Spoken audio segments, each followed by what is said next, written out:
தொடர்ந்து ஒரு அண்மை செய்தியை பார்த்துக் கொண்டிருக்கிறோம். திருப்பத்தூர் மாவட்டம் குனிச்சி மோட்டூர் அரசு பள்ளியில் 7ஆம் வகுப்பு மாணவனின் புத்தகத்தில் சாதி பெயர் எழுதி வைத்ததாக கூறி ஆசிரியர் மீது பெற்றோர் புகார் தெரிவித்துள்ளனர். அது தொடர்பான அண்மை செய்தியை தற்போது பார்த்துக் கொண்டிருக்கிறோம். திருப்பத்தூர் மாவட்டம் குனிச்சிமோட்டூர் ஊராட்சி ஒன்றிய நடுநிலைப் பள்ளியில் 7ஆம் வகுப்பு மாணவரின் புத்தகத்தில் சாதி பெயரை எழுதி வைத்ததாக விஜயகுமார் என்ற ஆசிரியர் மீது பெற்றோர் புகார் தெரிவித்துள்ளனர்.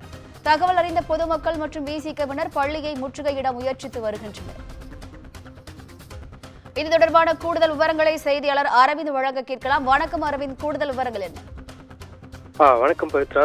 திருப்பத்தூர் மாவட்டம் திருப்பத்தூர் அடுத்த குனிச்சி மோட்டூர் பகுதி அம்பேத்கர் நகர் பகுதியை சேர்ந்தவன் ரித்திக் என்ற மாணவன் அதே பகுதியில் உள்ள அரசு ஊராட்சி ஒன்றிய நடுநிலைப் பள்ளியில் 7ஆம் வகுப்பு படித்து வரும் நிலையில் கடந்த 15ஆம் தேதி இப்பள்ளியில் ஆங்கில பாடம் நடத்தும் விஜயகுமார் என்ற ஆசிரியர் ஆங்கில பாடம் நடத்தி கொண்டிருந்த போது பள்ளி புத்தகத்தில் இசைக்கருவி குறித்து பாடம் வந்த பொழுது பறையர்கள் மட்டுமே கீழ்த்தரமான இசையை வாசிப்பார்கள் என அவதூறாக பேசியதாக தெரிகிறது.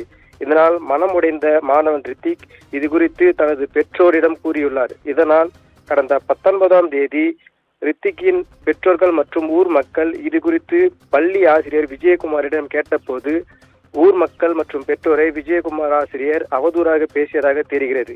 இதனைத் தொடர்ந்து இன்று மீண்டும் ரித்திக்கின் பெற்றோர்கள் மற்றும் ஊர் பொதுமக்கள் மற்றும் விசிகாவினர் அரசு நடுநிலைப் பள்ளியை பயிலும் விஜயகுமார் ஆசிரியரை பணியிட நீக்கம் செய்து அவர் மீது உரிய நடவடிக்கை எடுக்க வேண்டும் என பள்ளியை முற்றுகையிட முயன்றதால் பரபரப்பு ஏற்பட்டது. அதனைத் தொடர்ந்து தகவல் அறிந்து சம்பவ இடத்திற்கு விரைந்த திருப்பத்தூர் மாவட்ட முதன்மை கல்வி அலுவலர் புண்ணியகோடி மற்றும் திருப்பத்தூர் வட்டாட்சியர் மற்றும் கந்தளி காவல்துறையினர் முற்றுகை போராட்டத்தில் ஈடுபட்ட முயன்ற ஊர் பொதுமக்கள் மற்றும் ரித்திக்கின் உறவினர்களிடம் பேச்சுவார்த்தையில் ஈடுபட்டு இது குறித்து உரிய நடவடிக்கை எடுக்கப்படும் என உறுதியளித்ததின் பேரில் போராட்டத்தை கைவிட்டு ஊர் மக்கள் கலந்து சென்றனர். மேலும் பள்ளி புத்தகத்தில் மாணவனின் சாதி பெயரை எழுதி ஆசிரியர் புத்தகத்தில் எழுதிய நிகழ்வு அப்பகுதியில் பெரும் பரபரப்பை ஏற்படுத்தியுள்ளது. பவித்ரா,